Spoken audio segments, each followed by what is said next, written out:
Hello everyone. Union budget 2025-26 announce हो गया है कल, यानी कि 1 फेब 2025 को।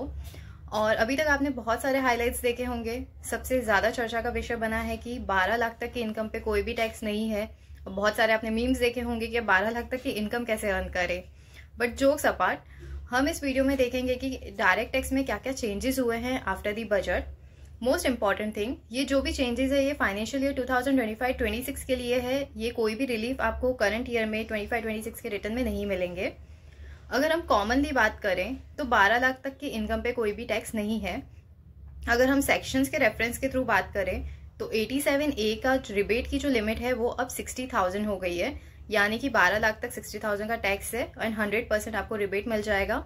इसलिए 12 लाख तक कोई भी टैक्स नहीं है।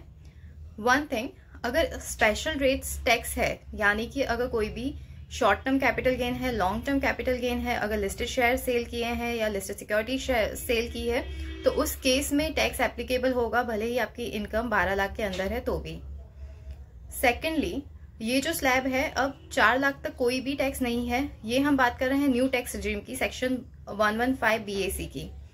सो न्यू टैक्स रिजीम में 4 लाख तक कोई भी टैक्स नहीं है, और 4 लाख से अगर इनकम बढ़ रही है तो यहाँ पे 5% से स्लैब बढ़ रहा है। सो 24 लाख के अबव अगर इनकम है तो 30% उस पर टैक्स रेट एप्लीकेबल होगा। This is the changes and which is very welcoming. Salaried person के लिए एक और रिलीफ है, उनके लिए स्टैंडर्ड डिडक्शन 75,000 है। सो इन दैट केस अगर उनकी टोटल इनकम 12,75,000 है, सो 75,000 का तो उन्हें रिबेट मिल गया एंड 12 लाख तक अगेन कोई टैक्स नहीं है। सो वो उनके लिए काफ़ी अच्छी चीज़ है। इससे एक और चीज़ ये होगी कि कंप्लाइंसेस काफ़ी कम हो जाएंगे। HR का रोल बहुत कम हो जाएगा, बिकॉज HR के फॉर्म 16 प्रिपेयर करना, बार बार TDS रिटर्न्स फाइल करना, ये सब कंप्लाइंसेस कम होंगे। अब हम बात करते हैं सबसे इम्पॉर्टेंट ITR-U की, जो अगेन अभी काफ़ी 2 ईयर से काफ़ी ज़्यादा इंटरेस्टिंग टॉपिक है। ITR-U मतलब अपडेटेड रिटर्न, जो हम सेक्शन 139(8)A में फाइल करते हैं। अभी तक इसकी जो लिमिट है वो 2 साल है। 2 साल from the end of the relevant assessment year में आप रिटर्न्स फाइल कर सकते हैं, पर अब गवर्नमेंट ने ये 2 साल को इंक्रीज करके 4 साल कर दिए हैं। अब ऐसा होगा कि पहले आप अगर फर्स्ट ईयर में फाइल करते थे तो एडिशनल 25% टैक्स भरते थे, सेकेंड ईयर में एडिशनल 50% टैक्स भरते थे। अब थर्ड ईयर में यू हैव टू पे additional 60% tax and fourth year में यू हैव टू पे 70% tax. Yes, additional benefit with additional tax, जो अगेन काफ़ी अच्छा है, बिकॉज जिनके रिटर्न्स अगर पुराने रह गए हैं भरने के लिए तो प्रेजेंटली अभी अपने रिटर्न्स कंप्लीट कर सकते हैं। Next, charitable trust. Charitable trust जिनकी इनकम 5 करोड़ से कम है, उनका जो रजिस्ट्रेशन है वो पहले 5 साल के लिए वैलिड होता था, अब उसकी लिमिट बढ़ा के 10 साल कर दी है, तो उनके लिए भी कंप्लायंसेस थोड़े कम हो गए हैं। एक और चीज़ जो प्रोफेशनल्स को काफ़ी हॉन्ट करती थी, TDS and TCS।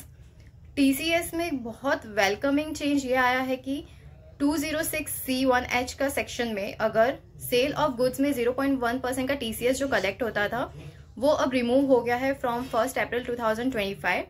Reason being कि काफ़ी ज़्यादा कंफ्यूजिंग था, बिकॉज इसमें ऑप्शंस होते थे, या तो आइदर आप उस ट्रांजेक्शन पे TDS कलेक्ट कराओ, या फिर TDS डिडक्ट कराओ, या फिर TCS कलेक्ट करवाओ।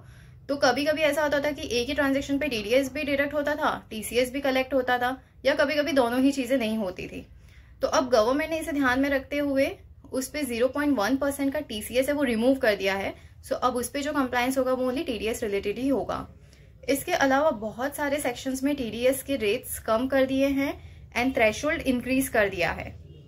थ्रेशोल्ड इंक्रीज करने से ये हो गया कि अभी TDS रिटर्न्स के जो कंप्लायंसेस है वो भी काफ़ी कम हो जाएंगे। न्यू TDS थ्रेशोल्ड लिमिट्स आप डिस्क्रिप्शन बॉक्स में दिए हुए लिंक पे जाके चेक कर सकते हैं।